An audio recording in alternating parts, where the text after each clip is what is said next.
Bom, então essas são as evidências que a gente consegue obter a partir das espécies vivas, né? Então a gente consegue perceber, por exemplo, eventos de evolução.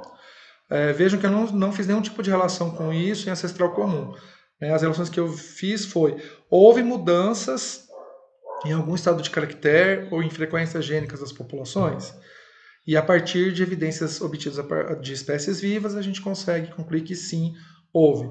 Então, tanto aquelas informações que eu trouxe no meu doutorado, que são evidências, né, de modificações das frequências aléricas, quanto alterações na morfologia, que foi o caso dos tentilhões, e presença de órgãos vestigiais que indicam que algum antepassado apresentava esses órgãos funcionais, né? Então, a gente consegue perceber a evolução a partir da mudança do estado de caractere em todos esses exemplos que eu trouxe até o momento.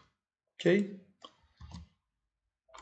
Indo para frente, né, uma outra evidência evolutiva que tem assim uma importância imensa dentro da história da evolução, na verdade, essa evidência que é o registro fossilífero, ela que trouxe algum tipo de questionamento em relação à existência de organismos, né, que não existem mais hoje. Então, quer dizer que no momento da história, esses organismos que a gente localiza e identifica os fósseis, que não existem mais, o que é isso? Como assim? Como é que é possível, então, que tem um tipo de espécie que não existe mais hoje? Então, os fósseis, provavelmente, eles foram uma das grandes evidências que a evolução é um processo. E, inclusive, os trabalhos sobre biologia evolutiva que acontecem no século XIX, eles têm uma ligação muito grande com achados fossilíferos e desdobramentos e hipóteses evolutivas levantadas ou sugeridas a partir desse registro. Basicamente, os fósseis eles trazem uma evidência paleontológica de evolução, né?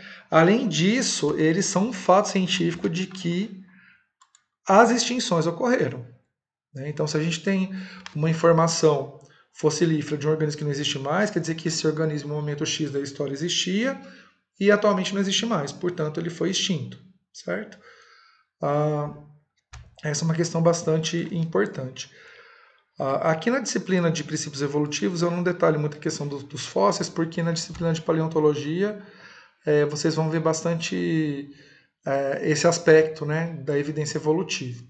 Mas eu gostaria de chamar a atenção de vocês para dois aspectos, né, do registro fossilífero. Um deles é a lei da sucessão. Então, o que é muito comum ocorrer? Quando eu analiso, né, as espécies viventes atualmente numa determinada região geográfica e os fósseis que lá existem, é possível, em alguns casos, encontrar uma relação entre um organismo que já viveu naquela área e os organismos que atualmente vivem. Então, aqui eu tenho dois exemplos para discutir com vocês. Um é o exemplo dos tatus, né, atuais aqui na América do Sul. Aqui na América do Sul existe, né, essa distribuição de várias espécies, né, dessa ordem de mamífero, desse grupo de mamíferos, né? Porém, também a gente encontra aqui registros fossilíferos de espécies muito similares aos tatus atuais, que é o caso, por exemplo, do Glyptodonte. Tá? Essa espécie ela existiu aqui na América do Sul entre 5 milhões a 10 mil anos atrás e ela foi completamente extinta.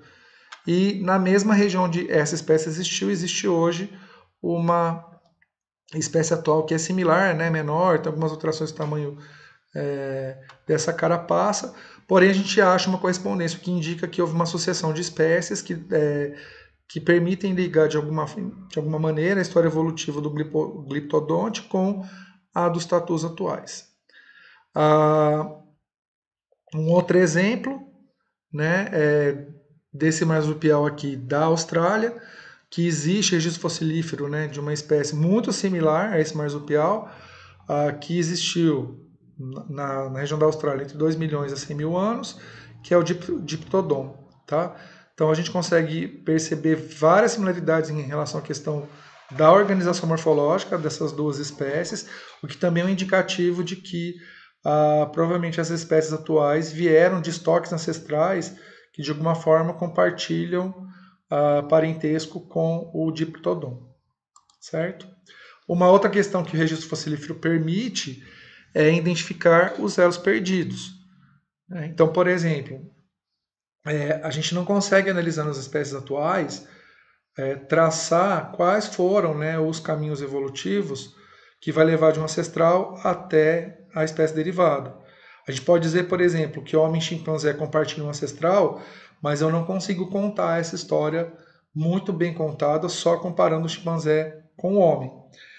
O registro fossilífero me permite desvendar os mistérios, né, que cercam esses processos evolutivos que levam a um evento de cladogênese que vai dar origem a duas espécies distintas, como é o caso do homem e do chimpanzé. Para algumas espécies existe, né, um registro fossilífero que é bastante informativo, para a maioria delas não existe. Aqui eu gostaria de chamar a atenção de vocês para dois exemplos. Um dos cavalos. Então, o registro fossilífero dos cavalos indica, né, uma mudança na morfologia dos cavalos que levou, né, à produção dessas espécies atuais com um número reduzido de dedos, um grande tamanho corporal e que habitam principalmente regiões de campos ou de savanas. Se a gente analisar a história evolutiva, a gente vai chegar num ancestral dos cavalos que eram do tamanho de cães, né, que apresentavam a organização, né, de 5 dedos. Então, o que pode ter canalizado nesse processo evolutivo no qual um ancestral, né, passa por uma série de mudanças ao longo da sua história evolutiva até culminar no cavalo atual. Então, um cenário que é proposto é que houve uma mudança, uma substituição, né? A região de origem dos cavalos é a região africana, então houve uma substituição das regiões, né, de matas, de florestas, por regiões savânicas e de campos, e esse tipo de ambiente favorece indivíduos maiores, que conseguem adquirir alta velocidade. Então tem digamos assim, uma pressão de seleção que favorece indivíduos com uma morfologia mais similar ao dos cavalos atuais. Porém, no caso dos cavalos, a gente consegue contar essa história bonitinha, etapa por etapa. Porque o registro fossilífero ele apresenta informações que indicam, né, esse aumento de tamanho nas espécies, né, transitórias entre o cavalo atual e, e os ancestrais, né, do cavalo atual, inclusive com a questão da redução do número de dedos, aumento no tamanho corporal, etc. E um outro exemplo, que é bastante conhecido, é a transição aves-dinossauros, né? Inclusive há um fóssil que ele é indicativo provavelmente do ancestral comum entre aves e dinossauros, que é o Archaeopteryx, que é aqui ilustrado. Então essa transição dinossauros-aves, ela apresenta um registro fossilífero importante e essa forma Archaeopteryx seria uma forma de transição entre dinossauros, né, e as aves. Vocês vão ver depois com o Tiago, disciplina de paleontologia, que essa história da transição répteis e aves, ela apresenta algumas questões que elas precisam ainda ser discutidas e até que ponto as aves atuais realmente elas constituem um grupo realmente diferente de répteis ou, na verdade, os dinossauros eles poderiam ter esse status de classe. Né? E as aves, na verdade, nada mais são do que dinossauros. Então, essa é uma questão que eu não vou discutir aqui na disciplina, mas que vocês vão ver em alguns momentos do curso. De qualquer forma, o registro fossilífero que permite que a gente trace essas hipóteses evolutivas, né, e proponha cenários evolutivos para a questão dessas formas atuais e formas ancestrais, tá? Bom, agora em relação à questão da ancestralidade comum, a gente pode utilizar de vários recursos, né, para identificar essa ancestralidade comum. Conforme a gente viu na aula passada, né, um dos pontos-chave da teoria de evolução por seleção natural é a proposição de que os organismos compartilham ancestrais comuns. E a questão é, se isso é um fato dentro da biologia evolutiva, de que maneira eu consigo identificar ou localizar ancestrais comuns entre as espécies. Então, um exemplo que eu vou discutir com vocês aqui é a partir de análises filogenéticas, né? Que também são conhecidas como árvores evolutivas, como cladogramas e como filogenias. Eu trouxe aqui para vocês uma filogenia dos felídeos, né?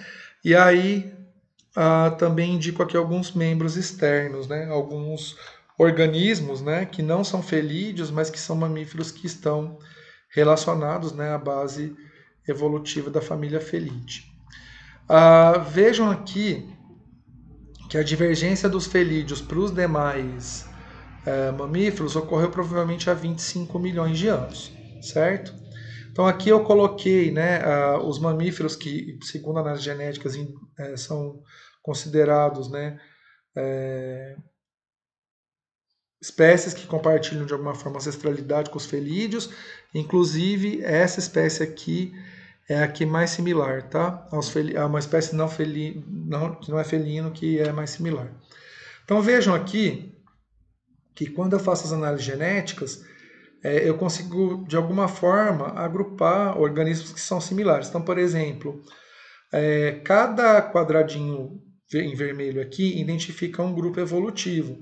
E na hora que a gente analisa quem são os organismos que compõem esse grupo evolutivo, a gente chega, por exemplo, a grupos que têm similaridade. Por exemplo, o grupo de felinos que são parecidos com o leopardo, grupos de felinos similares ao puma, grupo de felinos similares ao lince, grupo de felinos similares à jaguatirica e assim por diante, tá? E aí a gente nota que desses organismos, o grupo de felinos que é mais diferenciado, então, portanto, deve ser o grupo que surgiu, que é mais antigo, é o grupo do qual o leão faz parte, tá? Que é chamado genericamente das linhagens de Pantera, do gênero Pantera, certo? Que aí entra leão, jaguar, leopardo, tigre e assim por diante. E aí no caso dos gatos domésticos, né? Que vejam que a história evolutiva do gato doméstico, ela tem um ancestral que é identificado há mais ou menos 6,2 milhões de anos, que que é o Felis Shaws, que eu coloquei aqui, mas dentro da linhagem, né, evolutiva a gente consegue identificar o Pallas cat como um organismo que compartilha uma ancestralidade um pouco mais antiga com o ramo dos gatos domésticos.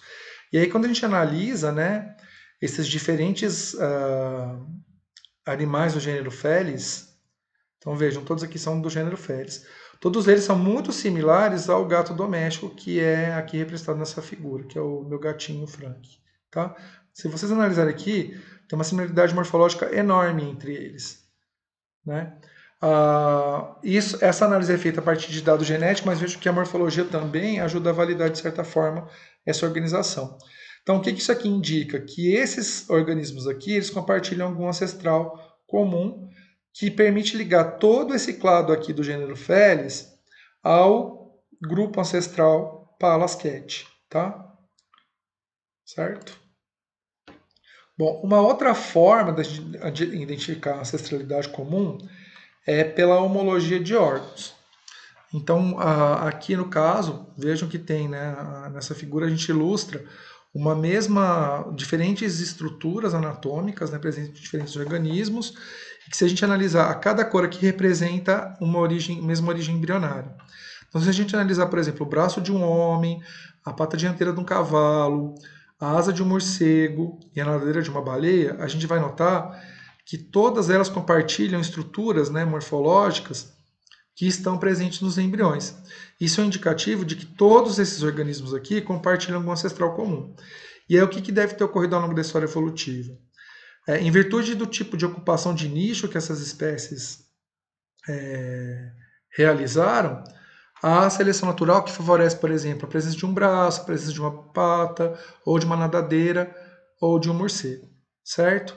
Então, quando a gente fala em homologia, a gente imagina estruturas que são compartilhadas, né, que têm a mesma origem embrionária, mas que podem apresentar funções biológicas distintas, certo?